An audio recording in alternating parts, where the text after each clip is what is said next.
Some people feel like they don't deserve love. They walk away quietly.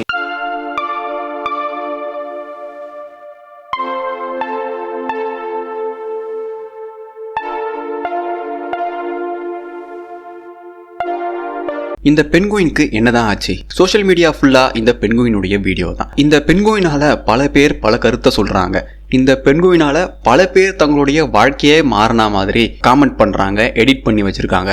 உண்மையாவே இந்த பெண்குயினால பல பேர் வாழ்க்கை மாறுமான்னு பாத்தீங்கன்னா கண்டிப்பா மாறி இருக்க வாய்ப்பே கிடையாது. ஏன்னா அந்தந்த நேரத்துக்கு ஒவ்வொரு வீடியோவை பார்த்து நாம பரவச நிலை அடைவோம் இல்லையா? அந்த பரவச நிலையை தான் உலகம் முழுக்க இருக்க மக்கள் இந்த பெண்குயின் வீடியோவை பார்த்து அடைஞ்சிருக்காங்க. இன்னும் 2-3 நாள்ல அந்த பெண்குயின் வீடியோவையே மறந்துடுவாங்க. இதன் மூலமா நாங்க இது கத்துக்கிட்டோம் அது கத்துக்கிட்டோம்னு சொன்ன எல்லா கதையுமே காணாம போயிடும். இந்த ஒத்த பெண்குயின் வீடியோவை பார்த்துட்டு அச்சச்சோ இவ்வளவு நாளா மனித வாழ்க்கை என்றும் நரகத்தில் நாம இருக்கோமே, நம்மளை விலங்கு போட்டு இவங்க அடக்குறாங்களே, நாம அதுல இருந்து வெளியே வரணும், இந்த பெண்குயின் மாதிரி நாம முடிவெடுக்கணும், இந்த பெண்குயின் மாதிரி நாம வாழணும்னு இந்த பெண்குயினுக்கு என்ன ஆச்சுன்னே தெரியாம பல பேரும் பலவிதமா அவங்களுக்கு என்ன தோணுதோ அதை வச்சு இந்த பெண்குயினை பாடா படுத்திட்டு வராங்க. அதுலயும் சிலர் கொடுக்குற விளக்கத்தை எல்லாம் பார்த்தா சிரிப்பு நம்மளையும் மீறி வரும். அந்த அளவுக்கு விளக்கத்தை கொடுத்து வச்சிருக்காங்க. அதாவது இந்த பெண்குயினுக்கு அந்த கூட்டத்தோட ஒன்றி வாழ பிடிக்கலையா, சமூக வாழ்க்கை பிடிக்கலையா, அவங்க கூட இருக்க சுத்தமா பிடிக்கலையா, சாப்பிட பிடிக்கலையா, தூங்க பிடிக்கலையா, அதனால அது தனிமையை நோக்கி தன்னுடைய எதிர்காலத்தை நோக்கி தன் வாழ்க்கையின் அர்த்தத்தை நோக்கி அது பயணிக்குதுன்னா வேற பயங்கரமா ரைட் அப் பில்டப்லாம் பண்ணி எடிட்லாம் பண்ணி வேற உருட்டி வச்சிருக்காங்க. நம்ம ஆளுங்களுக்கு சொல்லவே வேணாம். சாதாரணமா ஒன்று இருந்தாலே அதை ஈர பேனாக்கி பேனை பெருமாள் ஆக்குற ஆட்கள் நம்ம ஆளுங்க. இதுல இந்த மாதிரி ஒரு வீடியோ சிக்கிச்சுன்னா விடுவாங்களா? ஆக்சுவலி இந்த வீடியோ மூலமா ஒவ்வொருத்தரும் அவங்களுடைய கருத்தை சொன்னதை நான் கேலியும் பண்ணல, கிண்டலும் பண்ணல. இதன் மூலமா மனிதர்களாகிய நாம ஒவ்வொருத்தரும் எப்படி வெவ்வேறுபட்ட கருத்துக்கள் கொண்டவர்களா இருக்கோன்றதுக்காகத்தான் நான் இந்த விஷயத்த சொன்னேன். இப்போ நாம மெயின் மேட்டருக்கு வருவோம். பெரும்பாலும் நிறைய பேருக்கு டாக்குமெண்ட்ரினாலே பிடிக்காது. ஆனால் நம்ம கதையே வேற. நமக்கு டாக்குமெண்ட்ரின்னு வந்துட்டாலே உட்காந்து எத்தனை மணி நேரம் ஆனாலும் சரி அதை பார்க்கறது தான் தொழிலாகவே இருக்குது. இது மாதிரி டாக்குமெண்ட்ரியில் வாய்ஸ் ஓவர் கொடுக்கறதுல டேவிட் ஆட்டன்பர்க் அடுத்ததா வெர்னர் ஹெர்சாக் தான் நான் சொல்லுவேன். ஏன்னா இவங்களுடைய வாய்ஸ் ஓவரில் ஒரு டாக்குமெண்ட்ரியை நாம் பார்க்குறோன்னா உண்மையாகவே நாம் அந்த டாக்குமெண்ட்ரியை பார்க்குற மாதிரியான ஃபீல் இருக்காது. நாம் அவங்களோடவே சேர்ந்து அந்த டாக்குமெண்ட்ரிக்குள்ளேயே பயணிக்கிற மாதிரியான ஒரு ஃபீல் இருக்கும். அந்த மாதிரியான நரேஷன் இவங்க 2 பேர்கிட்டையும் இருக்கும். அந்த வகையில் 2007ஆம் ஆண்டு இவர் எடுத்த டாக்குமெண்ட்ரி தான் encounters at the end of the world. இந்த டாக்குமெண்ட்ரியில் தான் இந்த பெண்குயின் ஒரு மலையை நோக்கி போற காட்சி வருது. அதுதான் இப்போ சோஷியல் மீடியால காட்டு தீ மாதிரி பரவி இருக்கு. இந்த பெண்குயினுடைய இந்த செயல் நிறைய பேருக்கு மெட்டபாரிக்கலா நிறைய விஷயத்த சொல்லியிருக்கு. அதாவது தைரியமா நாம முன்னேறி போகலன்னா நம்மளால எதையுமே சாதிக்க முடியாது. நாம முன்னேறி போகணும்னா கூட்டத்தோடு இருக்கக்கூடாது, நாம தனித்து தான் இருக்கணும். நம்மளுடைய அடையாளத்தை கூட்டத்தில் தேட முடியாது, நம்மளுடைய அடையாளத்தை தனிமையில் தான் தேட முடியும். நாம தனியா பயணிச்சாதான் நமக்கான நோக்கம் என்னன்னு தெரிய வரும்னோ ஏகப்பட்ட மெட்டபாரிக்கல் கருத்துக்களை நம்மளுடைய மக்கள் இந்த பெண்குயினை வச்சு தெரிவிச்சுட்டு வராங்க. இந்த பெண்குயின்களுடைய தினசரி வாழ்க்கை எப்படி இருக்கும்னா கடலுக்கு போறது, உணவை தேடுறது, சாப்பிடுறது, திரும்பி தங்களுடைய காலனிக்குள்ள வந்து சேர்றது, இதுதான் அதுங்களுடைய தினசரி வேலையே.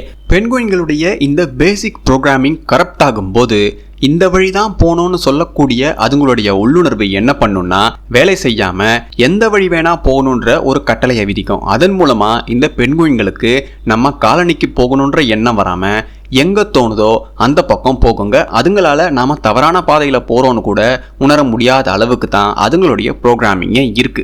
அதன் காரணமாக தான் இந்த பெண்குயின் மட்டும் இந்த கூட்டத்தில இருந்து தனியா போகுது. மறுபடியும் அதை கூட்டிட்டு வந்து கூட்டத்துக்குள்ள விட்டாலுமே மறுபடியும் அது அந்த திசையை நோக்கி தான் போயிருக்கு. ஏன்னா அதனுடைய ப்ரோக்ராம் மிஸ்ஃபயர் ஆகியிருக்கு. அது ஏன்னு யாருக்குமே தெரியல. எந்த அறிவியலாளர்களுக்கும் இன்னை வரைக்குமே அதற்கான பதில் தெரியவே இல்லை. இந்த காரணம் தெரியாம முக்காவாசி பேர் இந்த பெண்குயின் ஒரு நயலிஸ்ட் பெண்குயின்னு சொல்லிட்டு திரியிறாங்க. நயலிஸ்ட்னா என்ன அர்த்தம்னா நாம பிறந்ததற்கான எந்த ஒரு நோக்கமும் கிடையாது, நமக்கு குறிக்கோளும் கிடையாது, நாம பாட்டுக்கு பிறந்தோம், நாம பாட்டுக்கு இறக்க போறோம், இது மாதிரி எதுமேலையும் பற்று இல்லாம எதுவுமே உண்மை இல்லை எல்லாமே பொய்ன்னு சொல்லக்கூடியவங்க தான் இந்த நயலிஸ்டிக் பர்சன். இதைத்தான் இந்த பெண்குயினுக்கு இவங்க சூட்டியிருக்காங்க, நயலிஸ்ட் பெண்குயின். ஆனா இந்த விஷயம் அந்த பெண்குயினுக்கே தெரியாது. முதல் முறையா இந்த பெண்குயினுடைய வீடியோ பார்க்குறவங்க தான் நிறைய பேர் இருப்பீங்க. ஆனா 2007ஆம் ஆண்டு எடுக்கப்பட்ட டாக்குமெண்ட்ரியிலேயே இந்த வீடியோவை கிளிக் பண்ணி அப்ப இருந்தவங்க வெளியிட்டாங்க. அதுக்கப்புறம் 2015ஆம் ஆண்டு தான் இந்த பெண்குயினுக்கு நயலிஸ்டிக் பெண்குயின்னு பேர் வைக்கிறாங்க. அதுக்கப்புறம் 2023 இருந்து 2024 முழுக்க அதாவது இங்க பிரபலமாகல, ஆனா ஐரோப்பிய நாடுகளில் பாத்தீங்கன்னா மீம்ஸா இது அதிகமா பரப்பப்பட்டுச்சு. இதுக்கப்புறம் 2026ஆம் ஆண்டு ஜனவரி மாசமான இப்போ இது உலகம் முழுக்க பயங்கர வைரலா பரப்பப்பட்டு வருது. பென்குயின்ஸ் பத்தின இன்னொரு சுவாரஸ்யமான விஷயம் என்னன்னா, எப்படி மனிதர்களான நாம மோதிரத்தை மாத்தியும் தாலி கட்டியும் இன்னும் சில வழிமுறைகளில் நம்மளுடைய பார்ட்னரை தேர்ந்தெடுக்கிறோமோ, அதே மாதிரி பென்குயின்ஸ் என்ன பண்ணும்னா அதுங்களுடைய மேட்டிங் பார்ட்னர்ஸை தேர்ந்தெடுக்க ஒரு வேலையை பண்ணும். இந்த உலகத்துல நீங்க எண்ணற்ற தற்குறிகளை பார்க்கலாம், ஆனா மதன் கௌரி மாதிரியான ஒரு தற்குறியை உங்களால எங்கேயுமே பார்க்கவே முடியாது. ஜஸ்ட் 1 செகண்ட் கூகுள் சர்ச்லயே இந்த ப்ராசஸ் என்னன்னு தெரிஞ்சிடும். இந்த தற்குறிக்கு ஏன் ஆண் பென்குயின்ஸ் கூழாங்கற்களை பொறுக்கி அதை பெண்களுக்கு தருது, அதுவும் கிஃப்டா தருதுன்ற விஷயமே இந்த தற்குறிக்கு தெரியவே இல்லை. சாதாரணமா ப்ரௌஸ் பண்ணாலே தெரிய வேண்டிய விஷயம் கூட இந்த தற்குறிக்கு தெரியல. ஆனா இவன் போடுற வீடியோவையும் லட்சக்கணக்கான பேர் பார்த்துட்டு அதை உண்மைன்னு நம்பி வேற சுத்திட்டு இருக்காங்க. இந்த மாதிரியான விஷயங்கள் எல்லாம் பார்க்கும்போது உண்மையாவே அந்த பென்குயின் மாதிரி நாம எல்லாருமே ஒரு மலையை நோக்கி போயிடலான்னு நமக்கு தோணுது. ஏன்னா இப்பேற்பட்ட தற்குறிகள் இந்த உலகத்துல வாழும்போது உண்மையான அறிவும் உண்மையான விளக்கமும் யாருக்காவது தெரிய வருமா? இவர் போடுற வீடியோவில் நாம புதுசா தெரிஞ்சுக்க இல்லை ஏதாவது கத்துக்கக்கூடிய தகவல்கள் இருக்குமான்னு பார்த்தீங்கன்னா ஒரு நிமிஷம் இல்லை, அரை செகண்ட் கூட அது மாதிரியான தகவல்கள் இருக்கவே இருக்காது.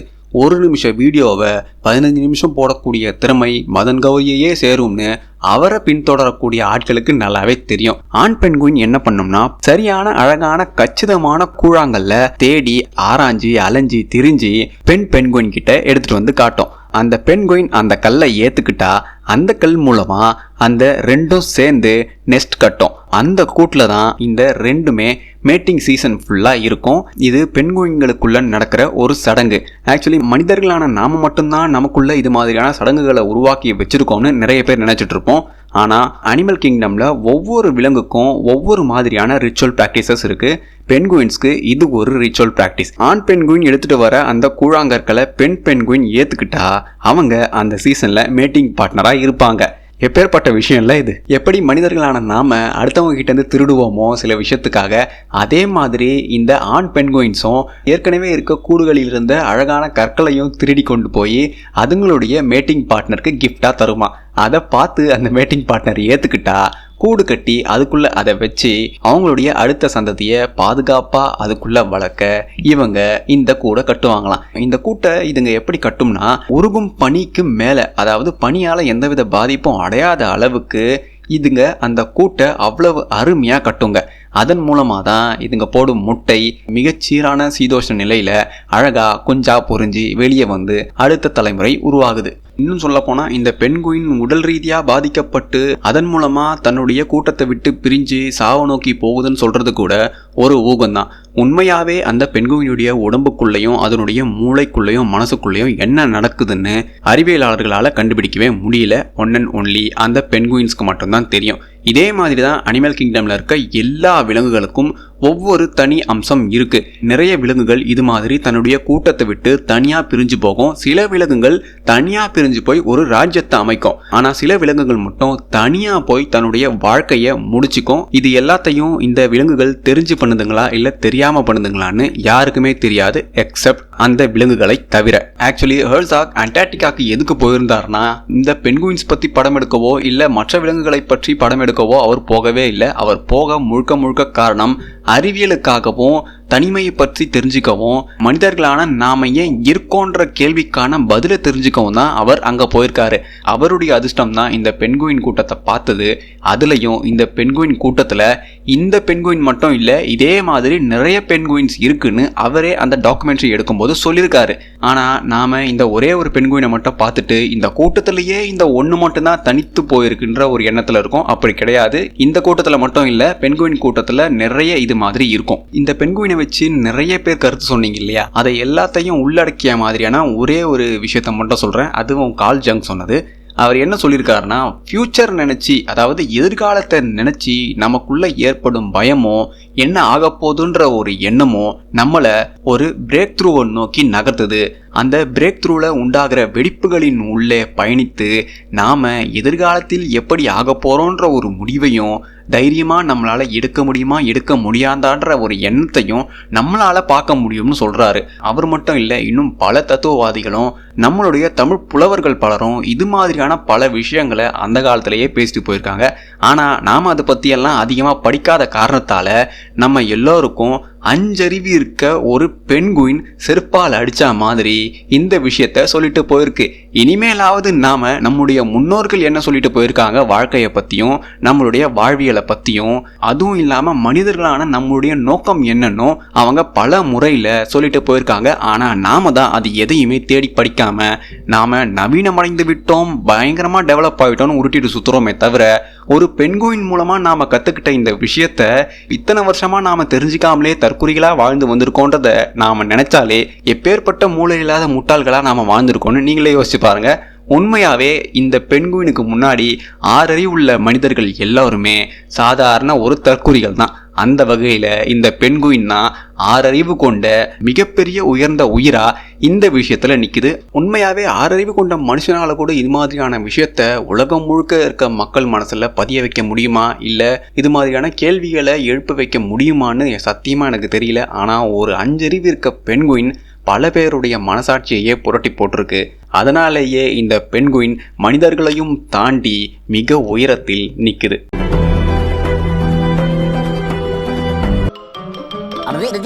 That's all, folks.